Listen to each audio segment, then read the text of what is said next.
Howzit Bru? What an absolute cracker of a game between All Blacks and England, down to the wire, down to the last second, down to the last play of the game, and either team could have won it. At the end of the day, New Zealand comes out winners 24-22 in an absolute fantastic, really great test match that swung in both directions. Anyway, if you're new to the channel, welcome. My name's Kenneth, and this is Rugby Bru. I'd love it if you can subscribe, jump in the comments, leave your thoughts, leave your feedback, and I'd love to hear what you guys actually thought of the game, who you think played well, and any decisions or comments around the structure, etc. Now, for me, it was a game of multiple quarters, right? There's that old phrase where it's a game of two halves, but in this case, the first 20 minutes were very frantic, very loose, a lot of cross kicking going on by both teams. The first 3 or 4 lineouts were all long throws, a lot of errors.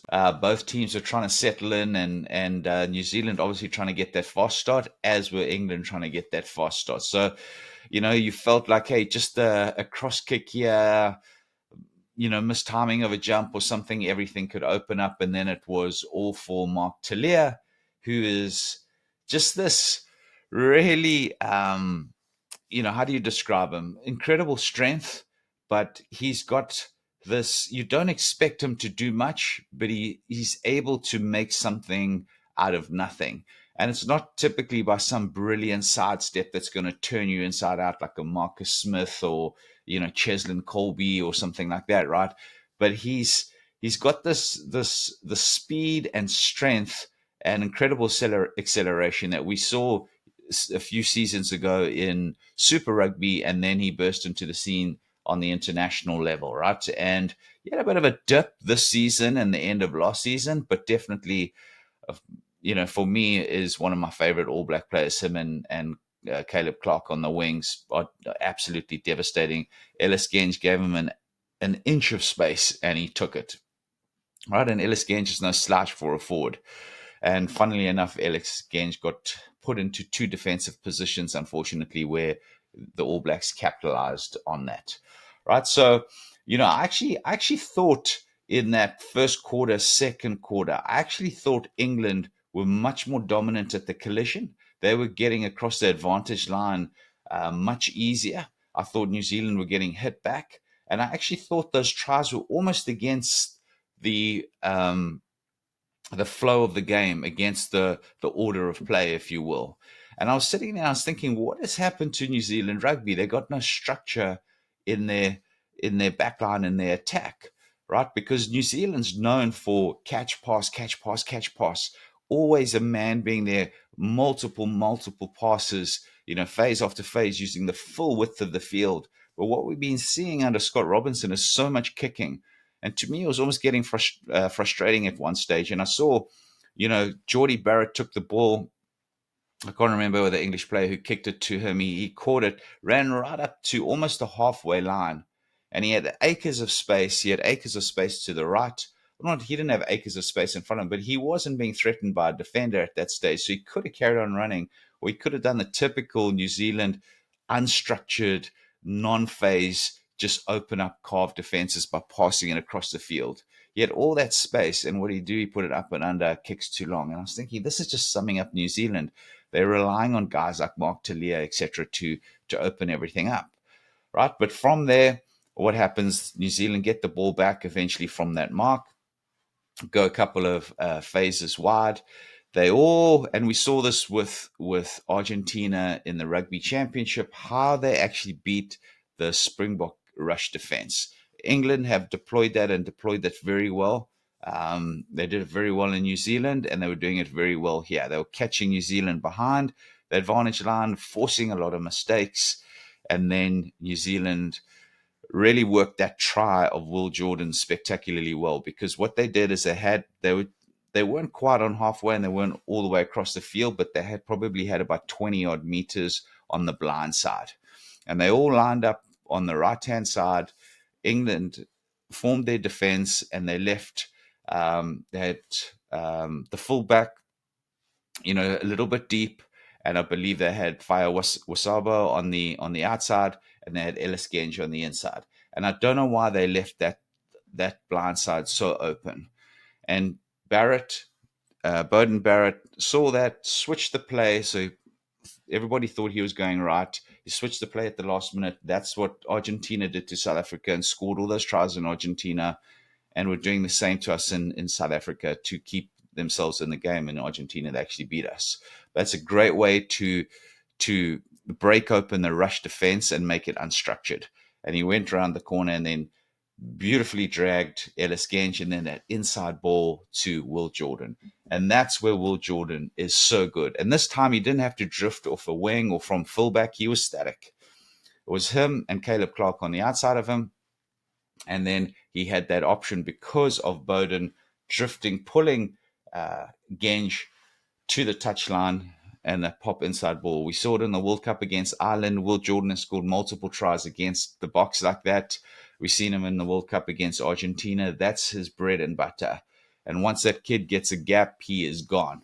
So, but despite that, again, at the end of the first half, it ends 12-4, 12-14. So 2 tries to New Zealand. But New Zealand didn't have that structure in attack.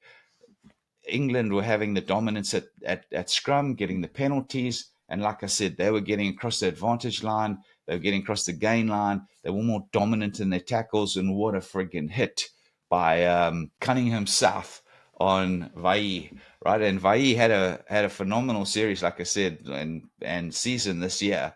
I thought when Patrick Tuipulotu came on, I mean, he was incredible.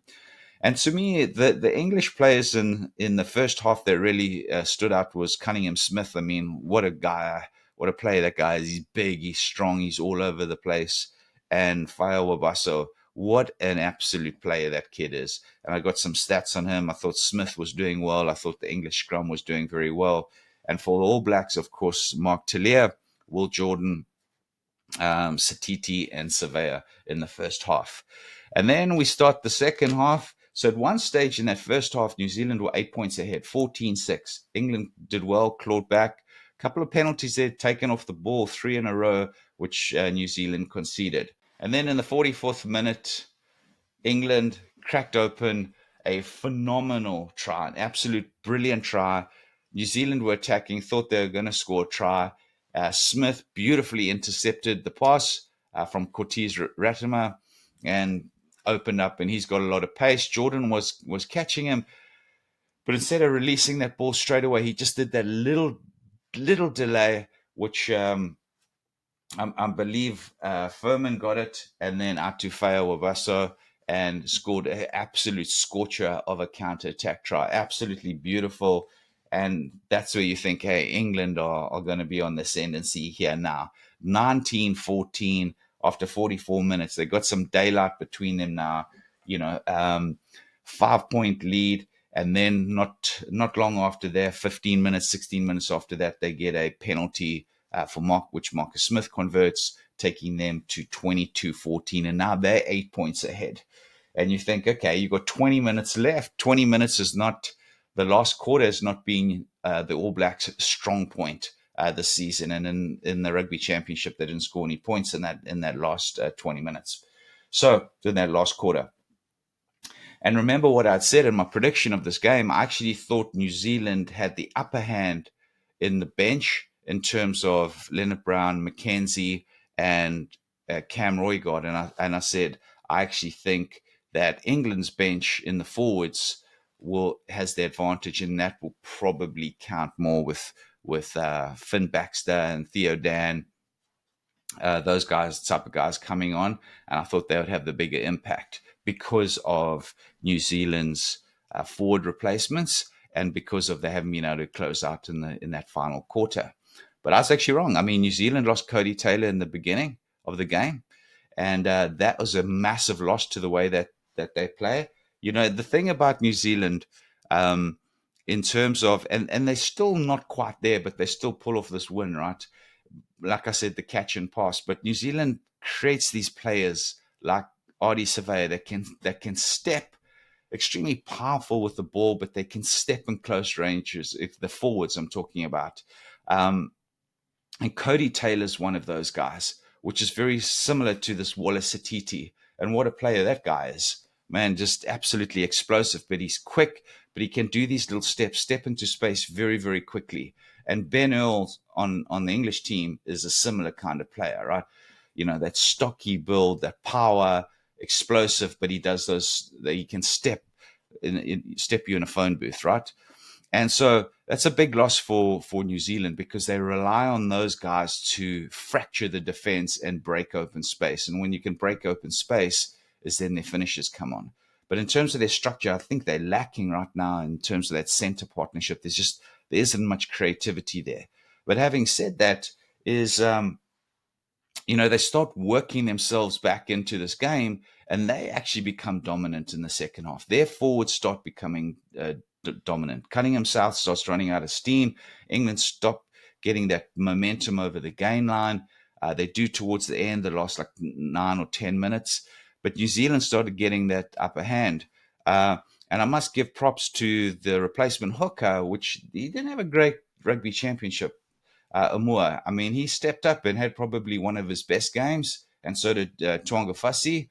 And I thought, like I said, Patrick Tuipulotu made a huge difference. Very physical, and that's the type of player that New Zealand's been missing in that second half, right?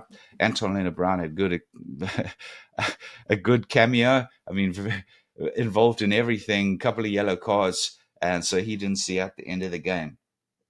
But then England 22-14 up. Mackenzie gets it. And here I'm thinking, okay, this is perfect.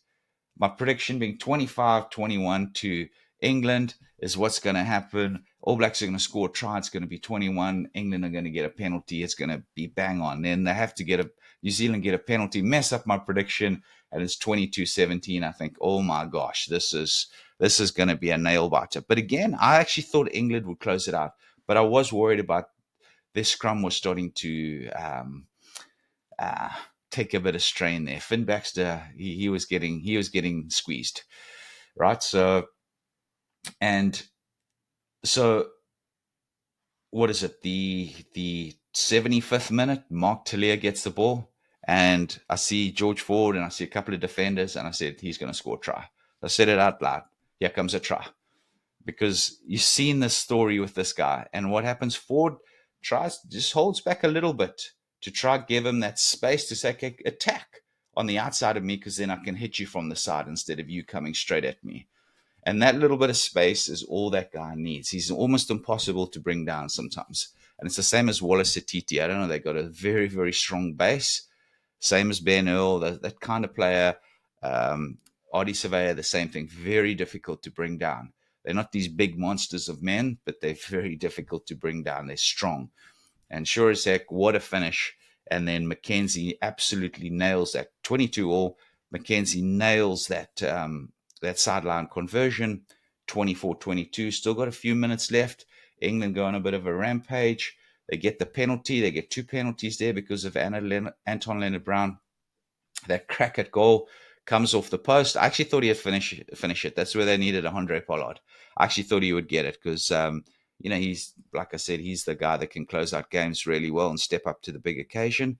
And then from there, Tuipulotu got the recovery off the rebound and then knocked it on. So England had that scrum right under their post. But the problem is, without that dominant scrum, without that scrum going backwards, they didn't get clean ball. They couldn't attack that line. They couldn't work the penalty, or they couldn't, from a scrum, and they couldn't work the penalty in the phases up there. They were scrambling. Ford gets a ball to the right, a bit high. He has to adjust, and he misses it by quite a lot. If you see from the back angle, New Zealand win. And so that's going to be a huge boost for New Zealand, right? They scored 10 points. They came from 8 points down in the last 20 minutes, where they've been struggling against the bigger teams this year. And, for England, they're probably thinking, man, what can we do? This is what's happened to us in New Zealand. This is what happened to us in the World Cup semi-final.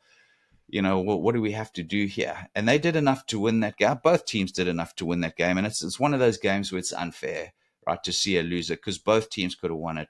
The fantastic thing is, from a neutral, and I was nervous at the end, right? the thing for me is like that's the New Zealand of old. You're 8 points down, um, or ahead, and you got 5 minutes against New Zealand. Like you don't stop. You don't stop because they're going to score. So that's going to give this New Zealand team a lot of confidence. It's going to give the coaching staff a lot of confidence because Robertson was sweating in that box when you were 8 points down. And then Leonard Brown got sent off.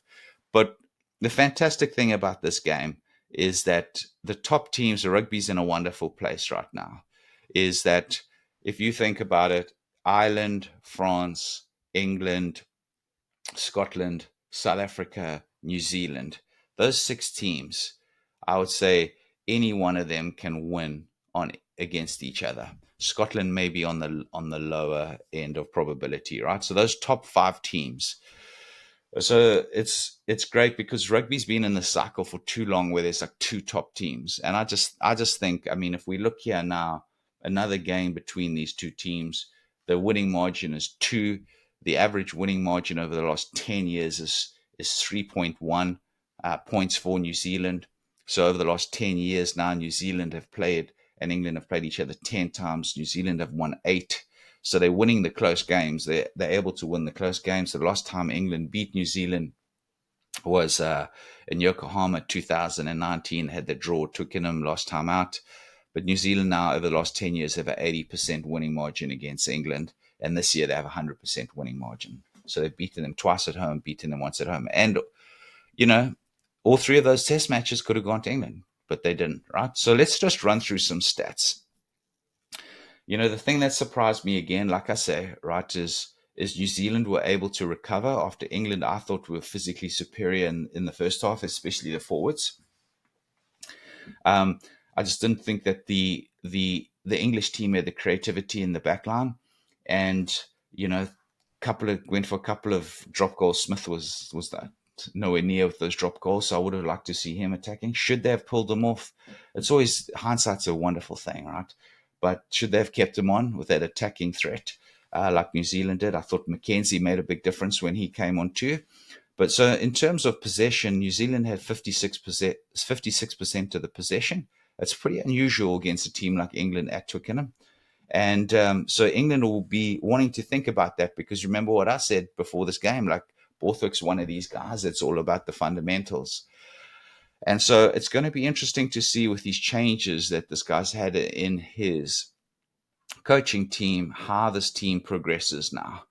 And so, this autumn series is going to be very critical for him and also, of course, the Six Nations. But in terms of territory, England had 51% of the territory, New Zealand 49. England kicked 33 times, New Zealand kicked 30. Now that's a lot of kicking from New Zealand, right? And that's the thing that I think is keeping them stuck, is not playing that natural game of theirs where they have the superiority of all these other teams that I just mentioned.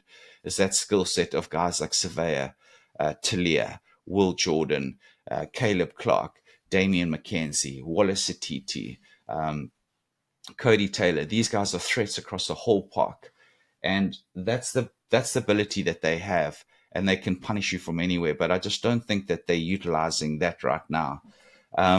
But in terms of the England team, right? So I spoke about the centre partnership and the lack of creativity. Ollie Lawrence is an absolute beast, loves getting stuck in. But it shows you the game plan that guy made the most tackles out of any player on the field. He made 22 tackles, right? So he's primarily used as almost a battering ram and a tackler, a defensive operator. So they've got to think about how can they bring their centers into a lot more creativity, and that's the thing that's helped with the Springboks, right? Is that Tony Brown is changing the role for Damien Dealende, not just always a crash ball and defensive guy, but he becomes a first distributor now. So either Pollard's on the outside of him or Sasha or Mani, and they're switching around and then switching with Am as inside center, and then Am becomes a distributor. So mixing it up a little bit, right? And because he's such a powerful ball carrier, Odd Lawrence, that would give Marcus Smith that extra space, right? Just to unlock that defense, right? So 22 tackles for Ollie Lawrence. And then young Feo Wabasso is 7 defenders beaten and 76 meters run. Incredible game. and second only to Smith at 78 meters in terms of the English team. But the most interesting stat was the player of the match, man of the match, whatever you want to call him, performer of the match, however they call him nowadays, Wallace Satiti, 79 meters. He made more meters than anybody else. And of course, the thing for him was those offloads, right? The offloads, they've got the try, open up the defenses, especially the first one that open up Talaya's try in the first 15 minutes, right? So Mark Talia, again, great game, 37 meters, two defenders beaten, 9 carries. And out of those 9 carries, he scores 2 tries. That's quite a good damn record. New Zealand obviously scored 3 tries versus England's 1 try.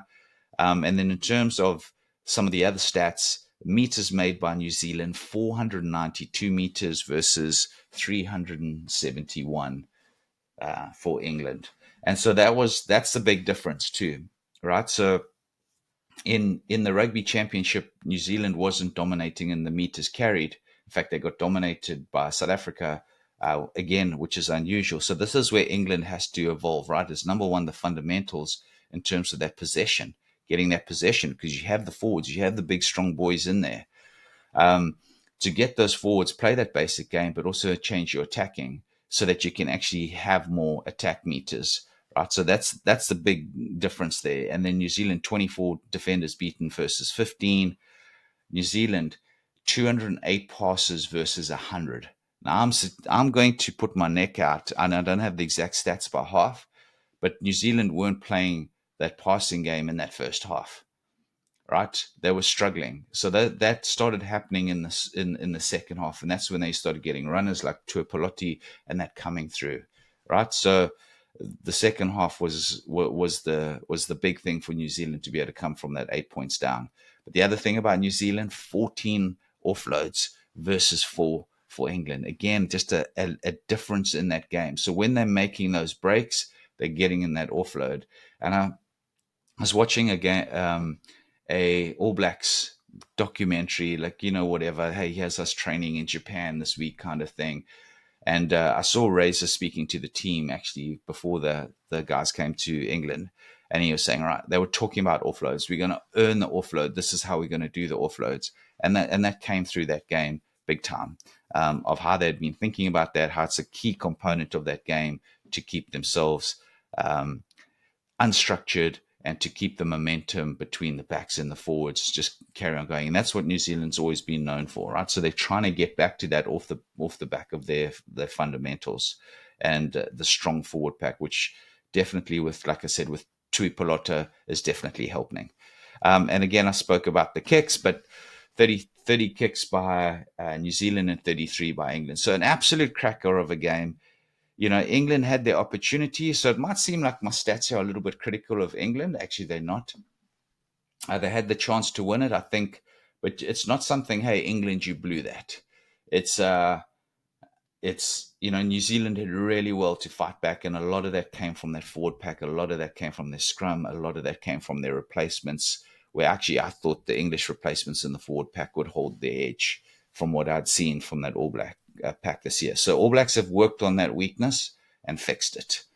Tui Pelota, like I said, I've mentioned his name like 4 times now, makes a big difference coming on.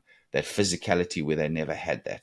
Wallace Satiti's been a revelation for them, right? Came in due to injuries, and man, he's taken his chances, because Dalton Papali'i, great player, but just not the same. Luke Jacobson, that they use a lot, one of their favorites, and I'm not a fan in terms of his impact on a game. And Todd Blackadder, absolute workhorse beast.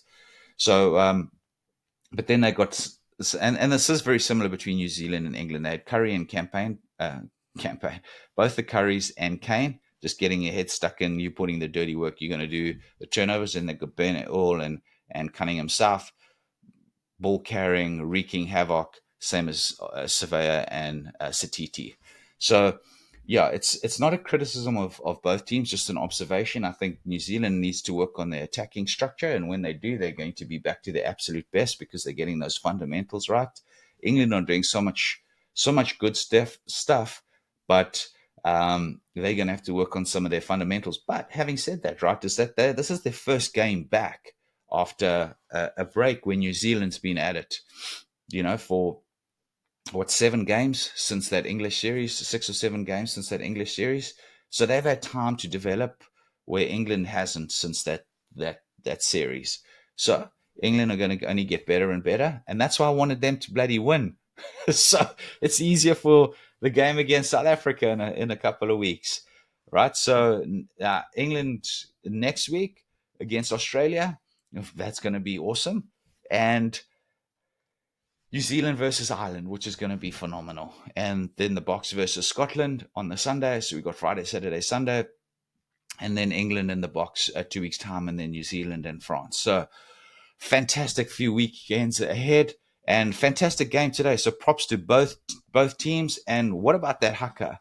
I hope New Zealand don't get fined for moving forward and coming too close and breaching that line. But I thought it was fantastic in the way that England moved forward, then New Zealand moved forward after Joe Marler's comments, the crowd singing Swing Low, Sweet Chariot while it's all going on. And the players got stuck into each other. So fantastic test match. Hope you guys enjoyed it, but I'd love to know what you thought of the teams, the players, the guys who made the biggest difference, and what you liked or what you didn't like. I also thought the ref had a phenomenal game and fair, and I like the way that it's all communicated to the stadium. Hey, I hope you enjoyed this. If you did, subscribe, leave your comments, leave your thoughts. Well done, New Zealand, and well done, England. That's just playing the All Blacks to snatch that victory from the jaws of defeat. So you've got to give them props for that. But England will be back. And got me a bit worried when they play the Box. But I think they'll have an easier time against Australia this coming weekend and could probably put a nice big score on them. So, guys, have a beautiful weekend. Hope you enjoy the rugby, and see you again. Take it easy. Cheers.